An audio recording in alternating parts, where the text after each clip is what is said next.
Nous avons commencé par prier, parce que nous sommes réunis dans la foi. Et Jésus nous dit, quand 2 ou 3 sont réunis en mon nom, je suis là au milieu d'eux. Et je ne doute pas que aujourd'hui, alors que nous sommes rassemblés dans ce temps béni du carême, pour faire grandir notre foi, pour contempler la parole de Dieu, je crois que le Seigneur est là parmi nous. Je voudrais aujourd'hui, comme il m'a été demandé, vous parler, c'est une manière de dire, que ensemble nous entrions dans ce mystère de la prière. Le thème est la foi comme relation personnelle à Dieu.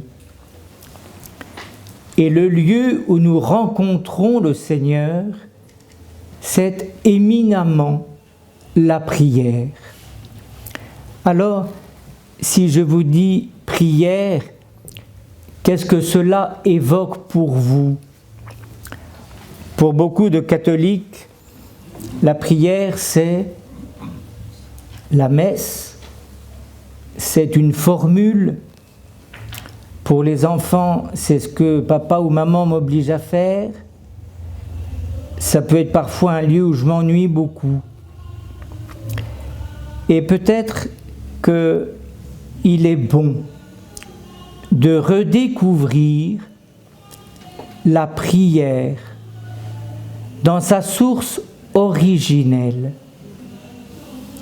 Que la prière n'est pas seulement une formule ou pas d'abord une formule, même si les formules peuvent être très utiles.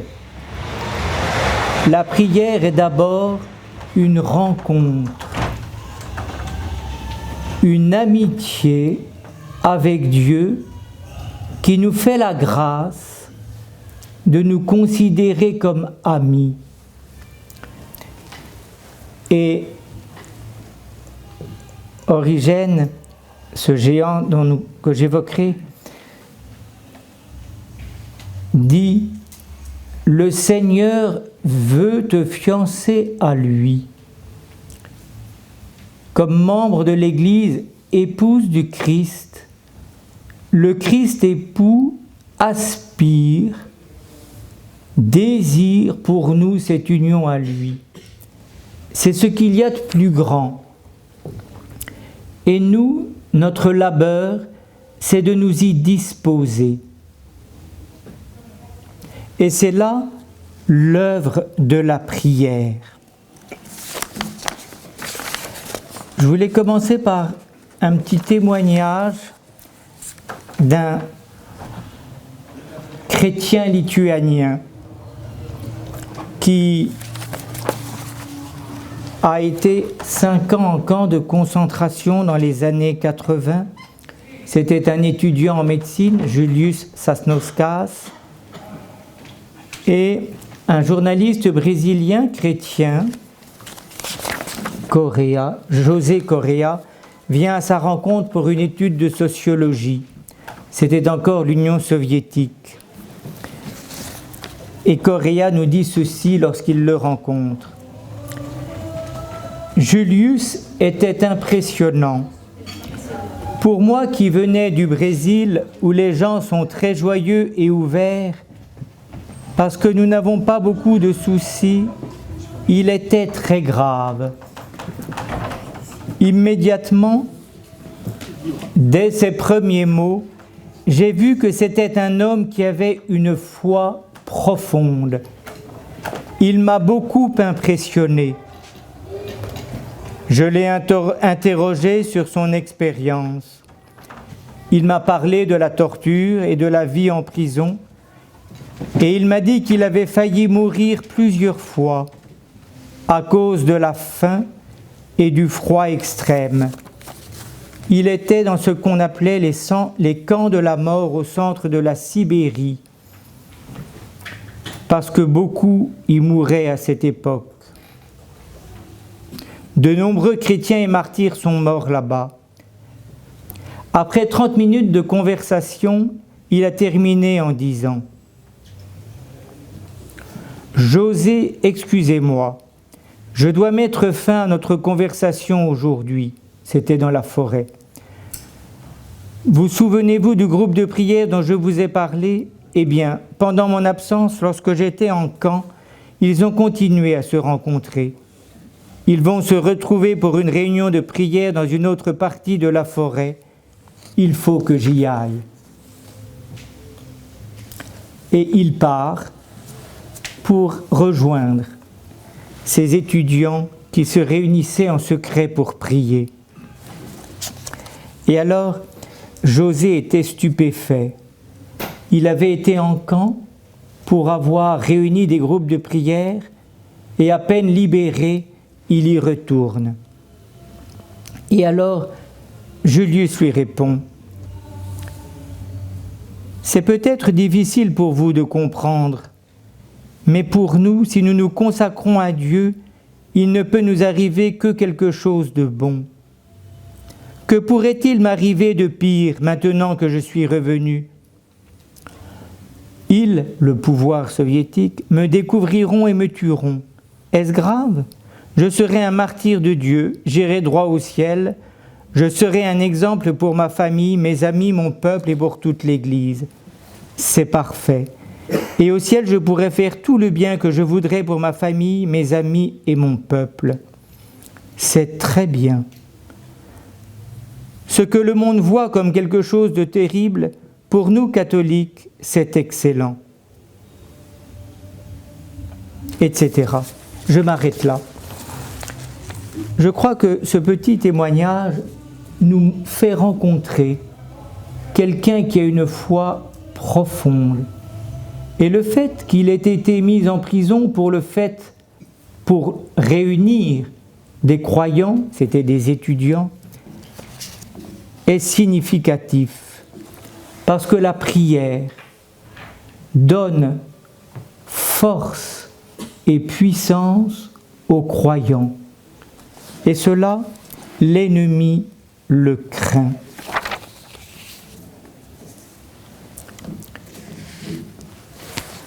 Cette prière de l'âme du croyant, c'est ce que nous allons regarder ensemble. Je le ferai à la lumière de la vie monastique et de la Lectio Divina, qui est au centre de la vie du moine, avec le chant des psaumes. Prière publique de l'Église qui nourrit la vie intérieure de ceux qui les chantent. Dans sa conférence inaugurale, Monseigneur Santène, dimanche dernier, a parlé de Marie comme modèle de la prière. Je pense que vous l'avez tous entendu. Et Marie est en effet pour nous un modèle de prière. Je voudrais voir avec vous comment les moines, depuis saint Antoine au IIIe siècle et saint Pacôme en Égypte, jusqu'à aujourd'hui, ont hérité de cette tradition de la prière qui vient de la foi et qui permet de maintenir un lien vivant dans notre foi, un lien entre l'homme et Dieu.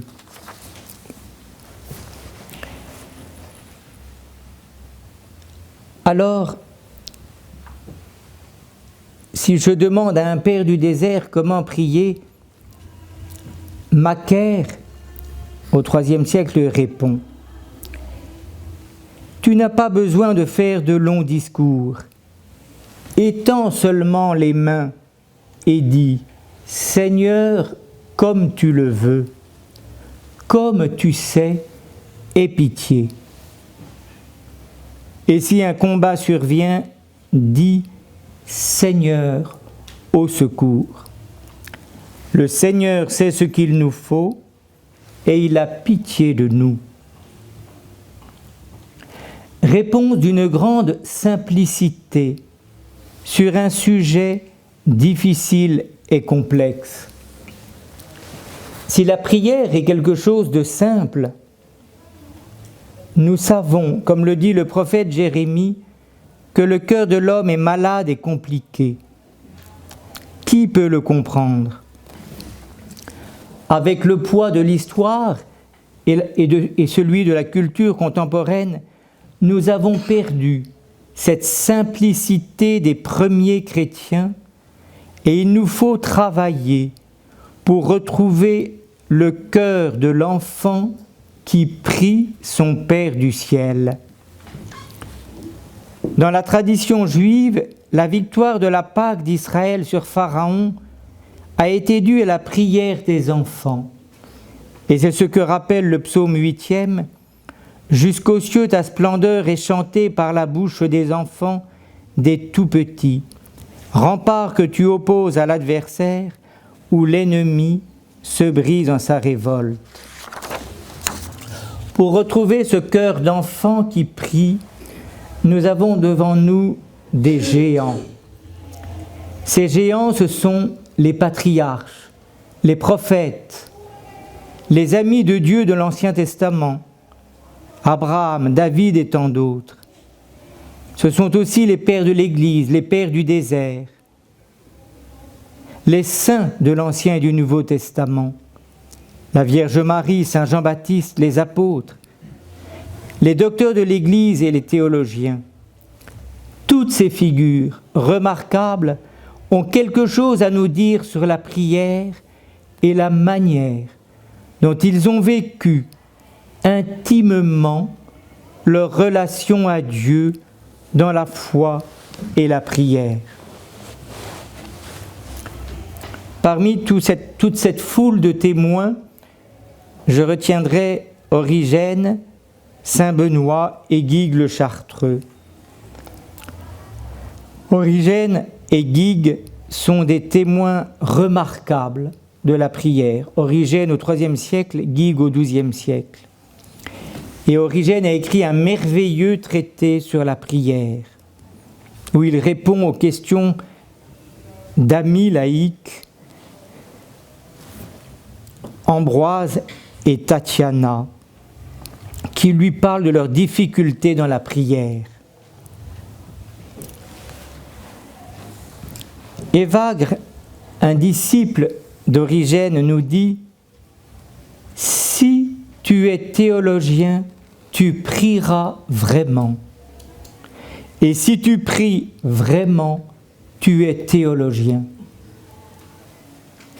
Le théologien n'est pas un universitaire, ça n'est pas un savant d'abord, c'est celui qui a la connaissance des choses de Dieu. Et en cela, chacun de nous, croyants, chacun de nous, lorsque nous scrutons l'Écriture, lorsque nous cherchons Dieu avec un désir vrai, avec notre intelligence, sommes théologiens et sommes appelés à le devenir.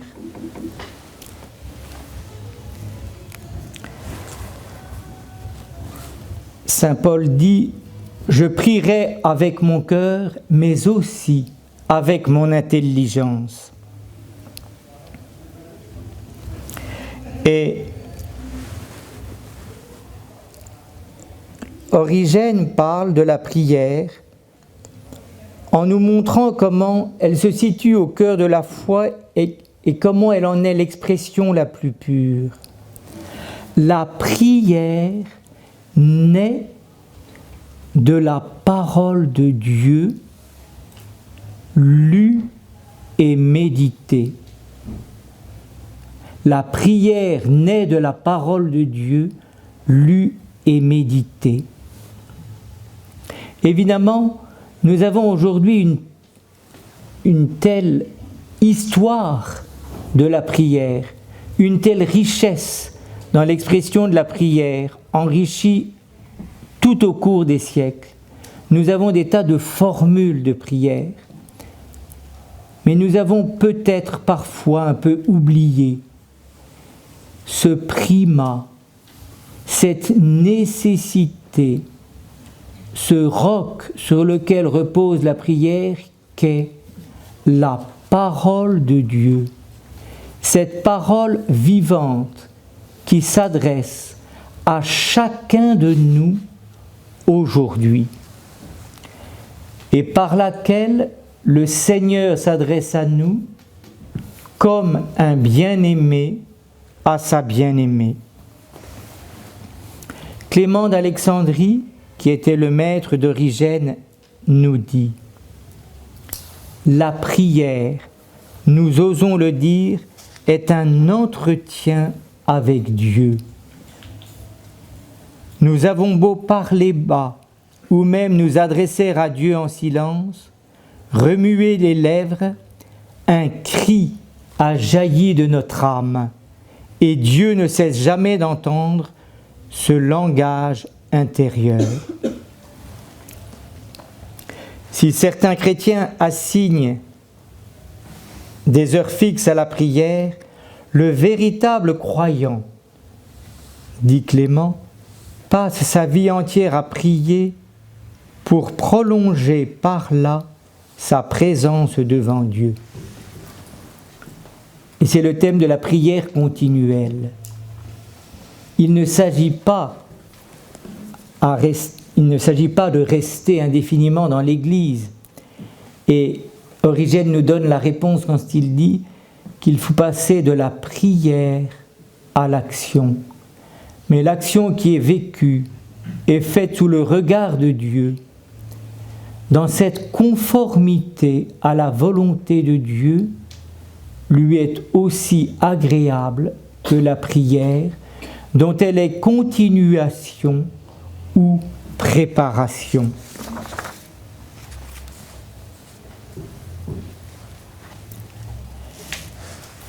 Passer de la prière à l'action et de l'action à la prière, c'est la seule manière de prier sans cesse. Alors, comment nous disposer à entrer en relation avec Dieu ? Origène nous dit que la prière réclame 3 dispositions. La position du corps, nous sommes des êtres incarnés et nous prions avec notre corps. Bien sûr, nous pouvons prier dans toute situation et parfois, nous ne pouvons pas choisir la position de notre corps. Je pense aux malades, aux souffrants, ou encore, Origène l'évoque, lorsqu'on est en voyage, en voiture, en avion, que sais-je.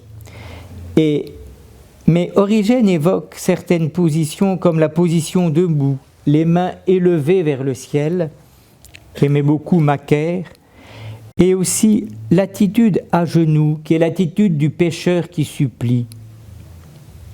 Cette position de l'agenouillement manifeste l'agenouillement spirituel, ainsi appelé parce que toute créature adore Dieu au nom de Jésus et se soumet humblement à lui, comme le dit l'apôtre, qu'au nom de Jésus, tout genou fléchisse au ciel, sur la terre et dans les enfers. La deuxième disposition, c'est la purification du cœur. Nous ne pouvons prier en vérité le Seigneur si nous ne cherchons pas à avoir un cœur purifié, c'est-à-dire un cœur apaisé.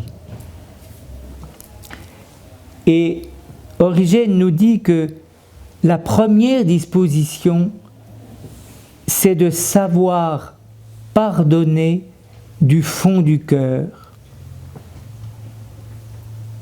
d'écarter tout ressentiment. Pardonner, c'est le plus grand acte de vertu, et Origène nous dit que c'est l'abrégé de toute la loi, comme le dit Jérémie. Et parfois, nous pouvons être dans un état d'émotion, de colère, de haine même, qui nous empêche de prier. Et ce qu'il nous est simplement demandé, c'est de, au moins, quand nous ne pouvons pas pardonner tout de suite, parce que le pardon, c'est un long processus, un long chemin. Ça n'est pas quelque chose qui se fait instantanément. Ce qui nous est demandé, ce qui permet la prière, c'est de, au moins, accepter de vouloir pardonner. Seigneur, l'émotion est trop grande. Je ne suis pas capable aujourd'hui de pardonner, mais je te demande, toi, de pardonner pour moi. La purification du cœur, c'est aussi dépasser l'essence pour pouvoir nous concentrer sur celui auquel nous nous adressons avec foi, avec un cœur apaisé.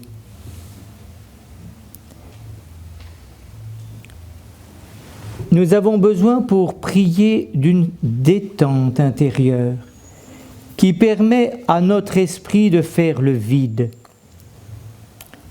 Un vide qui est réceptivité, attente, écoute. C'est la parole de Jésus dans l'Évangile. Quand tu pries, rentre dans ta chambre et ferme la porte derrière toi. Ça peut être la chambre matérielle, mais c'est surtout la chambre du cœur. C'est cette intériorité, ce qui signifie quitter nos préoccupations pour se présenter devant le Christ dans cet état d'écoute. L'écoute est la porte d'entrée de la prière. Rappelons-nous la prière du Shema Israël. Écoute Israël, le Seigneur notre Dieu est l'unique. Tu aimeras le Seigneur de tout ton cœur, de toute ton âme et de tout ton pouvoir. Aimer le Seigneur de tout son cœur, de toute son âme, de tout son être, c'est se rassembler, se concentrer pour être dans cet état d'accueil et d'écoute de l'être aimé, recherché et désiré. Écoute, c'est aussi le premier mot de la règle de saint Benoît, qui commence son prologue par « Écoute, ô mon fils, les instructions du Maître et prête l'oreille de ton cœur. » C'est ce qui fait écho à la demande de Salomon lors du songe de Gabaon, qui demande un cœur sage au Seigneur, ce qui a aussi été traduit par un cœur qui écoute. Je crois que c'est la plus belle disposition pour la prière, c'est d'avoir un cœur qui écoute. L'écoute, c'est le contraire du bavardage.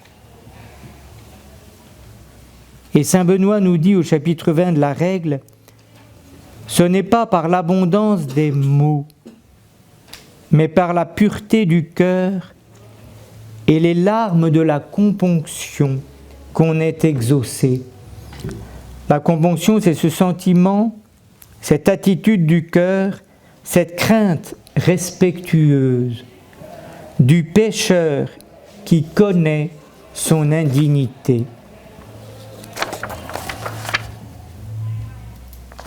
C'était la troisième disposition, le recueillement intérieur. Toute prière chrétienne est trinitaire. Nous nous adressons au Christ en invitant l'Esprit Saint, sans lequel il est impossible de dire « Père ». Il faut cultiver une sainte familiarité avec l'Esprit Saint. Il est l'âme de notre âme. Prier avec Jésus en écoutant sa parole. C'est toute l'œuvre de la Lectio Divina. Et avec Jésus, pouvoir aller jusqu'au Père. Adorer le Père en Jésus, par Jésus, comme Fils dans le Fils de Dieu. Et c'est pourquoi la prière que nous a apprise Jésus commence par notre Père, mais pas mon Père. Parce que nous ne pouvons pas dire Père sans l'Esprit Saint et sans Jésus. Si nous osons dire, comme le dit la liturgie à la messe, nous osons dire notre Père. Nous avons cette audace-là d'oser appeler notre Dieu par le nom de Père, Abba. Origène avait déjà connu cette Lectio Divina et il écrit ici génialement que je vous lis un petit passage très riche dans une lettre à Grégoire. Grégoire, c'est Grégoire le thaumaturge qui deviendra évêque dans le Pont en Asie mineure et qui a passé 5 ans à l'école d'Origène après avoir étudié le droit à Beyrouth. Mais il était originaire du Pont. Il a écrit un remerciement à Origène, un texte d'une centaine de pages, et Origène lui répond par ce petit trésor, une lettre qui fait 5 pages, qui nous est parvenue. Il dit « Consacre-toi à la lectio des divines écritures. Applique-toi à cela avec persévérance. Persévérance. Engage-toi dans la lectio avec l'intention de croire et de plaire à Dieu. Si durant la lectio tu te trouves devant une porte close, frappe et le gardien t'ouvrira. Lui dont Jésus a dit, le gardien la lui ouvrira. En t'appliquant ainsi à la Lectio Divina, la lecture des choses divines, cherche avec loyauté et une confiance inébranlable en Dieu le sens des Écritures divines, qui est largement contenu dans celle-ci. Tu ne dois cependant pas te contenter de frapper et de chercher. Pour comprendre les choses de Dieu, tu as absolument besoin de l'oratio, la prière.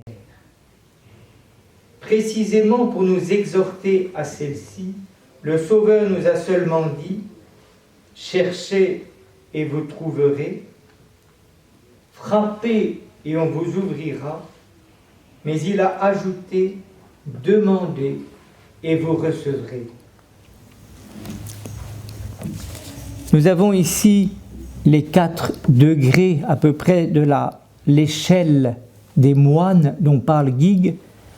La lectio, la lecture, le croyant cherche, accueille la parole de Dieu, et il est très important pour nous qui voulons prier de connaître, d'aimer la parole de Dieu. Dans un premier temps, il la lit sans réfléchir, il l'accueille, sans privilégier aucune partie du texte qu'il lit, sans exclure aucune partie, avec un esprit de pauvre, de mendiant. Dans un deuxième temps, c'est la méditatio. La méditatio, c'est une œuvre de réflexion où l'intelligence cherche à comprendre le sens de l'auteur sacré, le sens de la parole, ce que Dieu veut me dire à travers cette parole. Et là, je peux être plus touché par tel ou tel passage qui me parle plus, à travers lequel Dieu me parle. Et puis, là naît l'oratio, la prière. Il y a deux dimensions. La prière au sens où je demande au Seigneur de m'éclairer. Et puis, il y a aussi telle parole qui me touche et qui m'invite à la prière. Et que j'ai envie, que je désire approfondir, ruminer, répéter, mémoriser, parce que c'est une pépite d'or à travers laquelle le Seigneur me parle à mon âme, à mon cœur, aujourd'hui. Et enfin, quand le Seigneur le veut, cela ne dépend pas de nous. Nous pouvons, comme dit Guigues, recevoir quelques gouttes de la rosée divine. C'est cet aspect de la contemplation où Dieu vient prier en moi. Le Seigneur me saisit dans son intimité. Mais cela ne m'appartient pas. Ce qui m'appartient, c'est de m'y disposer, de chercher. Cette lectio, Origène dit qu'elle est un grand labeur, comme de l'eau qu'on va tirer dans un puits. Et quelquefois, le puits est très profond. Je me rappelle en Afrique, il y avait des puits, au Sénégal où j'ai passé quelques années, des puits qui faisaient 80 mètres et où les femmes allaient chercher l'eau. 80 mètres pour aller chercher l'eau. Quel labeur! Eh bien, cette Lectio Divina, c'est le même labeur qui demande persévérance, attention, ténacité. Enfin, je terminerai par deux aspects. Cultiver plus le goût de la prière que la quantité. Saint Benoît nous dit « La prière doit être brève et pure, sauf à la prolonger si l'on est touché par l'inspiration de la grâce divine. » Il dit cela au chapitre 20. Mais en communauté, la prière sera très brève. Et un peu plus loin, au chapitre 52, il dit « Si un frère veut prier en son particulier, il ne faut pas que la désinvolture d'autrui l'en empêche. Par ailleurs, si quelqu'un veut prier au plus intime de lui-même, qu'il entre simplement et prie, non à voix haute, mais avec larmes et attention du cœur. »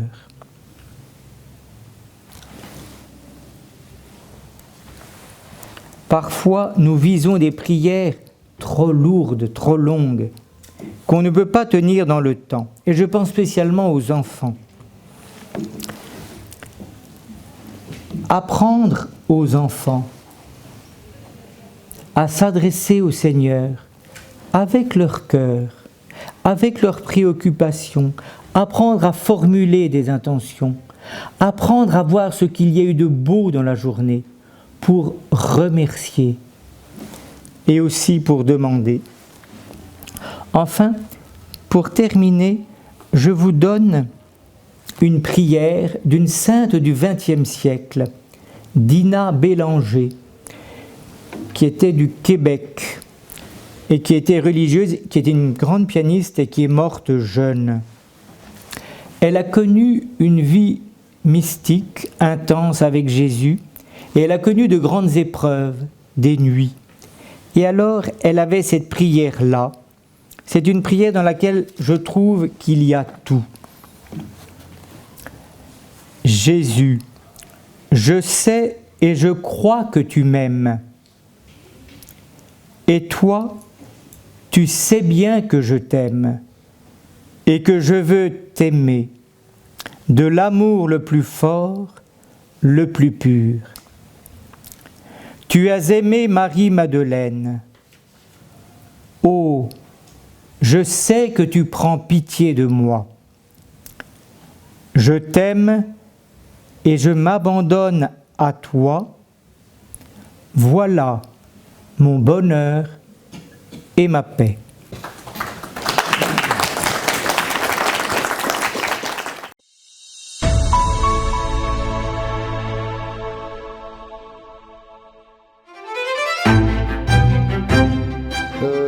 Que vous dire? Bon, je dis donc que je m'appelle Jean-Charles Bozanski, j'ai 61 ans, je suis marié avec Josette depuis 2011, je suis retraité de l'armée de terre où j'ai servi pendant 30 ans, où j'ai eu un passé opérationnel assez sympa.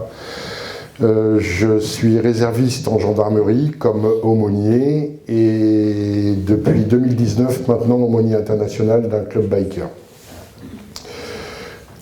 Comment on se retrouve déjà devant vous un dimanche après-midi, jour de carême, jour de match aussi. Ah oui, 16h, France-Italie, hein. Il paraît que Gélibert est toujours aussi bon. Je dis ça, je dis rien. Eh bien, moi j'ai commencé dans... je vais revenir aux origines, on va remonter un peu le fil du temps. Je suis gamin, je suis né dans une famille ouvrière, pas catho du tout. Sur le linteau de la cheminée, il y avait le buste de Lénine. J'ai appris l'international avant le Notre Père. D'ailleurs, je n'ai pas appris le Notre Père. Comme ça, j'étais pas enquiquiné. Très très vite, je me tourne vers la petite, voire moyenne délinquance. 13 ans, première copine, première mob chouravé, premier pétard, ça commençait bien. 18 ans, je m'engage parce que j'en avais un peu marre que la police, quand je les croisais, me disait « Bozanski, tes papiers ». Je ne comprenais pas pourquoi ils me demandaient mes papiers, vu qu'ils me connaissaient. Enfin, j'ai quand même compris qu'il fallait que je prenne un peu d'air. Je pars à l'armée où je découvre un monde avec des valeurs qui correspondaient à celles que je connaissais sur les terrains de rugby. De la fraternité, du sacrifice, de l'engagement, et ça me va bien. Tout en poursuivant ma carrière, je continue à être un peu voyou. Et vers l'âge de 30 ans, je me suis marié avec une jeune femme qui avait les mêmes penchants que moi pour la fête et d'autres excès. Très vite, je suis devenu papa.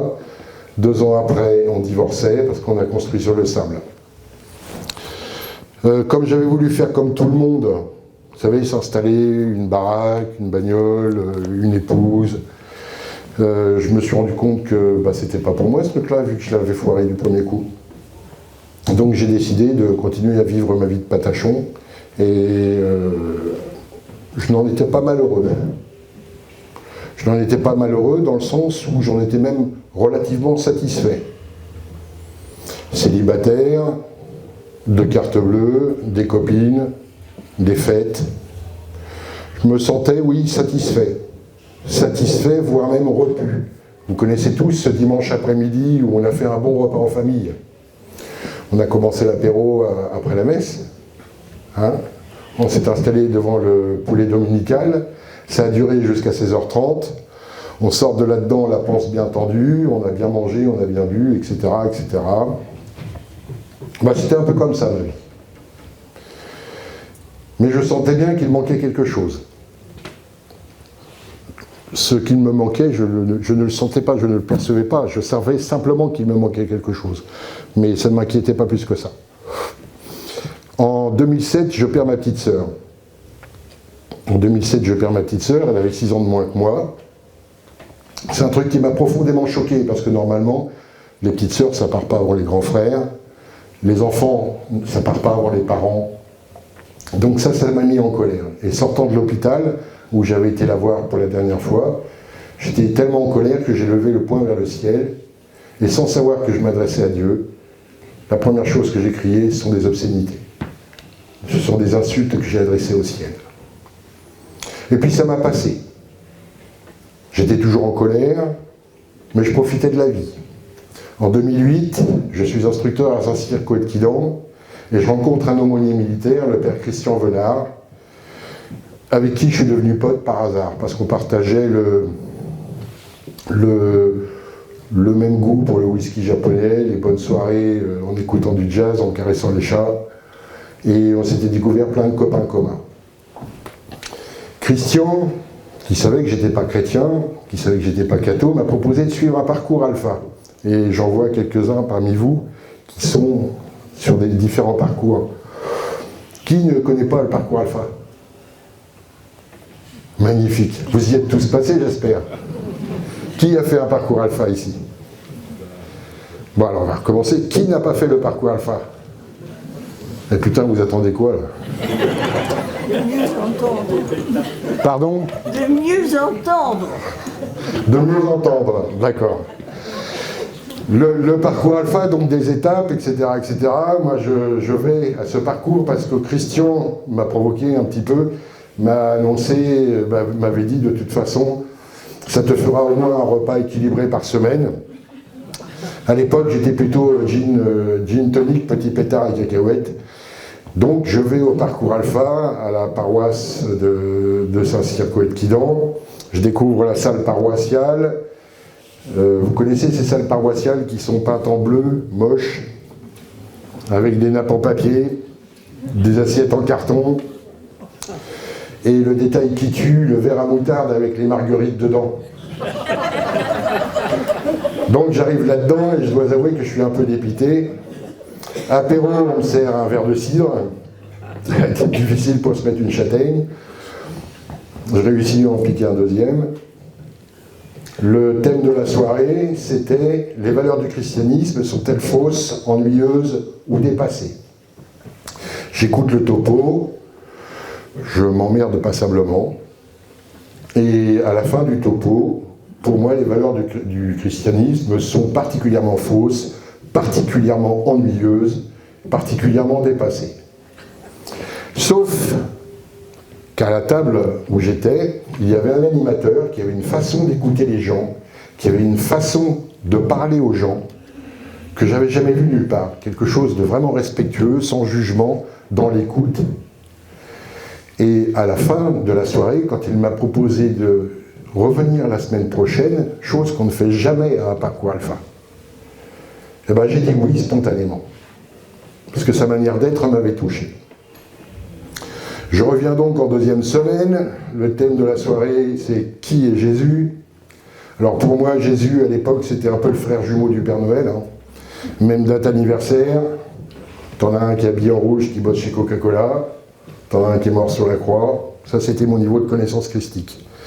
Et je découvre un personnage attachant, avec un beau message, avec une manière d'être qui me surprend. Je ne dirais pas qui me touche, mais qui me surprend. Mais de là à adhérer au concept, Jésus, fils de Dieu, c'était une autre histoire. De nouveau, ce temps de discussion à la table, moi je disais rien aux gens, j'avais rien à leur dire. Hein. J'écoutais les gens parler, et toujours cet animateur, dans sa manière d'être, d'annoncer, de renvoyer les paroles, les gens à leurs paroles, etc., etc., je suis surpris de sa manière d'être. Et de nouveau, quand il me dit à la semaine prochaine, je lui réponds oui. Si j'avais été assez souple pour me mettre un coup de pied au cul, je l'aurais fait. Franchement, qu'est-ce que je passais ma soirée dans cette salle paroissiale qui était toute pourrie, qui était humide et qui était froide, à boire un verre de cidre pendant le repas, moyen. Donc, en 3e semaine, j'arrive, je vais vers lui directement, je lui dis « je ne reviens pas ». Comme ça, j'étais sûr de ne plus me faire avoir. Le thème de la soirée, c'est « Pourquoi Jésus est-il mort ?» Comme je vois que vous êtes tous des gens sérieux, a priori pétris de culture christique, etc., je ne vous poserai pas la question « Pourquoi Jésus est mort ?» Mais moi, je le découvre. Je découvre que ce mec-là, que je ne connaissais pas, ce Babacool à sandales, là, était mort pour racheter toutes les fautes que j'avais faites. Et toutes celles que j'allais faire. Et ça me met en colère. Parce que je ne vais rien demander. C'était il y a 2000 ans et je ne le connaissais pas. J'en parle à mon copain curé, qui, quand je lui pose la question, éclate de rire. Et il me répond, Jean-Charles, la réponse, elle n'est pas dans ta tête, elle est dans ton cœur. Si vous connaissez une réponse plus pourrie que celle-là, vous me faites signe. Comme je le prends un peu mal quand même, je lui dis, puisque si j'ai bien compris toutes les conneries que tu racontes à tes paroissiens depuis qu'on se connaît, les histoires de cœur, c'est des histoires de toubib ou des histoires de curé. Je ne connais pas de bon toubib, montre-moi que tu es un bon curé. Et de nouveau, il éclate de rire. Et il me propose, plutôt que de partir en vacances à Barcelone, où j'avais posé des permissions, il me propose d'aller suivre une retraite spirituelle, pas loin d'ici, à Bieuzy-Lenvaux. Qui connaît Bieuzy-Lenvaux ici? Waouh! On est un paquet entre coopérateurs paroissiaux. Hein. Bon, bref, par provocation et surtout parce qu'il m'a répondu que si je n'y allais pas, c'est parce que j'avais la trouille. Je me retrouve sur le parking à Notre-Dame de Fatima et au bout du parking, je vois arriver la Frangina Batman. Non, pas la Frangina Batman, Sœur Marie-Jean-Baptiste. Mais je ne connaissais pas les codes couleurs à l'époque. Qui m'accueille de la même façon que cet animateur à la table alpha. Là aussi, ça me surprend.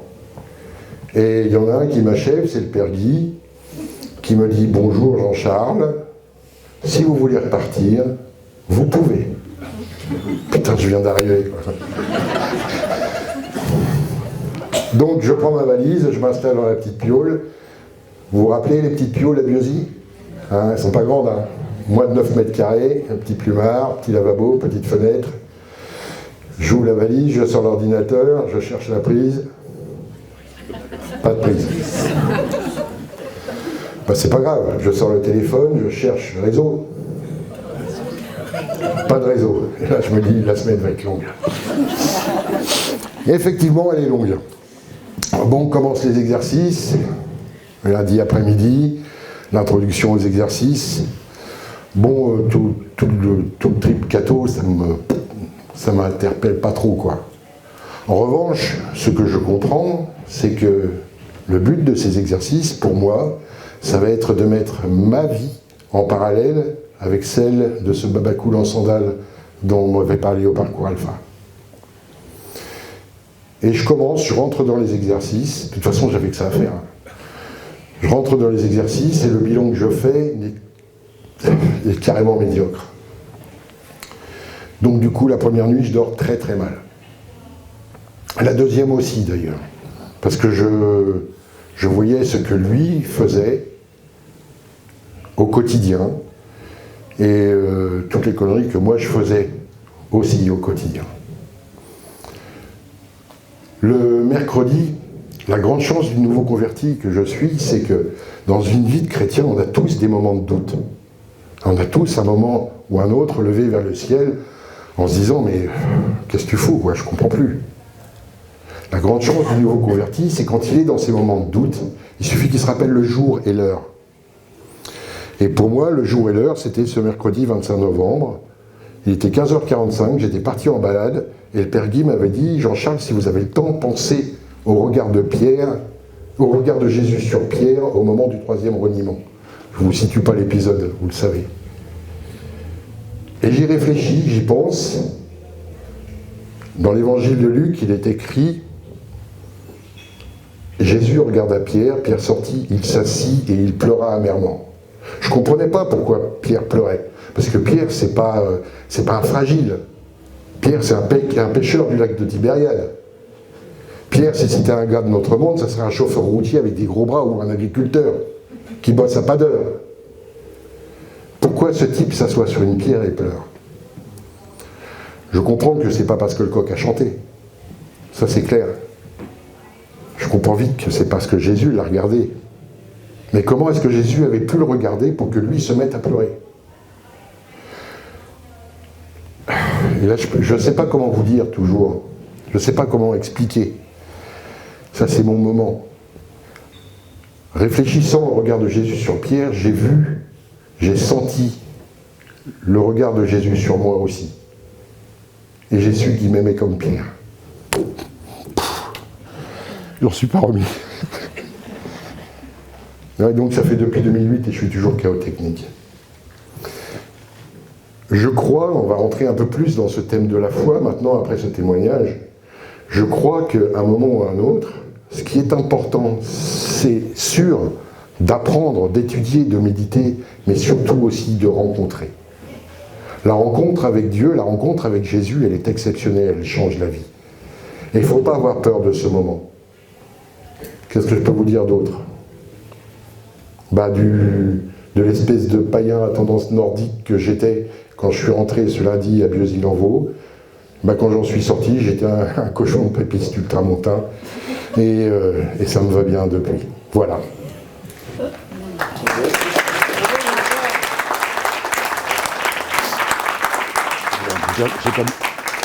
J'ai perdu mon papier. C'est pas fini.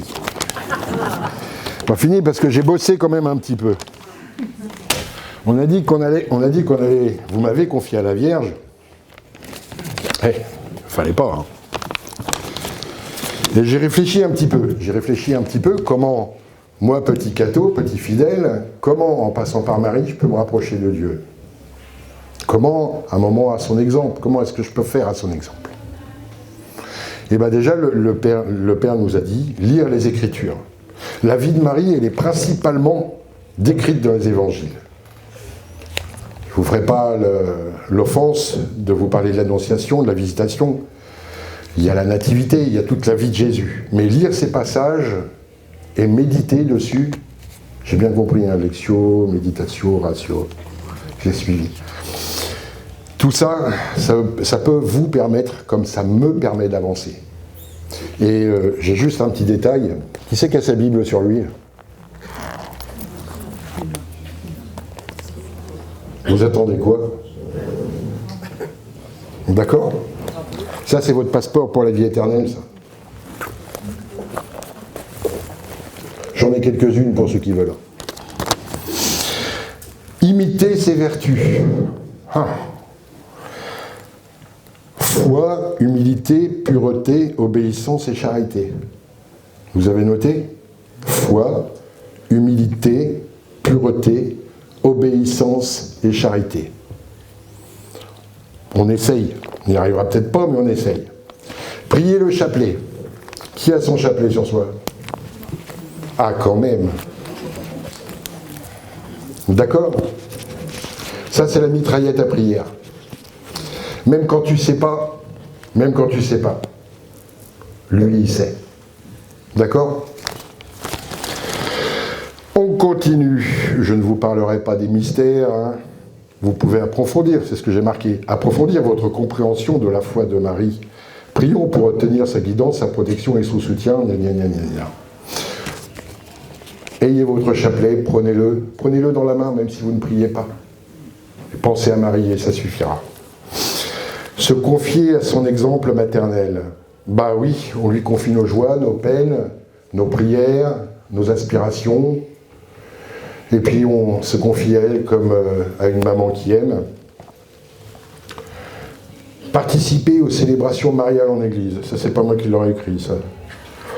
Bref, à un moment ou un autre, si vous avez l'occasion, allez à Lourdes, faites des pèlerinages, des choses comme ça. Allez faire un tour à Sainte-Anne. N'oublions pas que c'est sa maman qui est là-bas. Allez faire un tour à Sainte-Anne. Maintenant, le grand danger aussi, moi j'ai une chance extraordinaire, parce que j'ai découvert une statistique dernièrement, c'est que 3 nouveaux convertis sur 4, au bout d'un an, ne vont plus en église. Vous avez bien entendu, 3 sur 4. 75% d'échecs. Ça nous concerne tous. D'accord? On est des pauvres types. On est des pauvres types parce qu'on oublie 3 sur 4 sur le chemin. Comment faire pour ne pas les perdre? Les accueillir à notre table. Bien dit, mon père. Quoi d'autre? Vraiment. C'est un sujet qui me préoccupe. Et en particulier tous ceux, nos frères et sœurs qui viennent de l'islam et qui ne trouvent pas leur place dans l'Église. Pourquoi? Parce que quand ils quittent l'islam, ils n'ont plus personne. Et nous ne les accueillons pas comme des amis. C'est évident que d'accueillir un Maghrébin, un Sénégalais, il y a le choc de la culture, c'est pas facile. Et pourtant, sont-ils nos frères? Là est la question. Merci, mon père. Moi, je vais vous parler de mon expérience personnelle. Déjà d'une, la première chose, Jésus comme DRH, il est très mauvais parce qu'il m'a pris moi. Non, sérieusement, parce que quand je vois tous les gens qu'il y a ici et le niveau que vous avez, je ne suis pas à la bonne place. C'est vous qui devriez être à la mienne. Qu'on soit d'accord. C'est vous qui devriez être à ma place. Annoncer la parole, c'est votre boulot. À vous, les cathos qui êtes tombés dedans quand vous étiez petits. Je vais vous parler de mon expérience d'aumônier militaire. Elle n'est pas difficile. Je suis aumônier en gendarmerie. Je suis avec des gens qui sont confrontés dans leur quotidien aux côtés les plus sombres de l'âme humaine et qui s'endurcissent. Il suffit à eux de leur rappeler qu'il y a des gens qui les aiment et surtout que Jésus les aime. Et le job se fait tout seul. En plus, le terreau est favorable. Ce sont déjà des gens qui sont au service. Donc quand vous leur dites servir, ils comprennent. Charité, ils comprennent. Fraternité, ils comprennent. La fraternité maintenant. Je suis maintenant aumônier international d'un club biker. Quelle est la différence entre un motard et un biker? Le motard, c'est un mec qui aime la moto et qui vit de sa passion. Ouais, biker. Le biker, c'est un mec qui aime la moto, qui vit de sa passion avec ses frères. La première règle du code biker, et elle est valable dans tous les motorcycle clubs, la première règle, c'est tu ne mentiras jamais à un frère. C'est chaud, hein? Je vous garantis, ce ne sont pas des casseurs de prie-dieu non plus. Parce qu'ils ont une nette tendance à... disons qu'un M6, c'est quand même un truc où il y a plein de testostérone. C'est quand même un truc qui est quand même un peu réservé aux garçons. Et à côté, un vestiaire de rugby, c'est un rassemblement de première communion. Ce ne sont pas les mecs les plus faciles. À côté de ça, si vous étiez tous aussi fidèles que eux le sont, qu'est-ce qu'on serait bien en église? Je ne dis pas qu'ils ne s'engueulent pas. Je ne dis pas que de temps en temps, ils ne se mettent pas sur la gueule. Ils le font. J'ai encore laissé dedans dernièrement. Mais à côté de ça, quand je leur dis, par exemple, parce que dans le club où je suis, ils font énormément d'actions caritatives. Ils ont décidé que chaque événement qu'ils feraient, chaque action qu'ils mèneraient, serait au profit d'une association caritative. Et les associations qu'ils ont choisies sont une, les enfants malades, deux, les femmes battues. Chaque fois que je leur dis, chaque fois que je vois quelque chose, je leur rappelle cet extrait de l'évangile de Matthieu, ce que vous faites au plus petit d'entre les miens, c'est à moi que vous le faites. Je sais que ça les touche et je sais que ça les motive. Qu'est-ce que je peux vous dire d'autre? Est-ce que vous dites tous bonjour à votre voisin? Voilà. Est-ce que vous connaissez tous le nom du clodo qui est à la porte de votre église? Alors au boulot?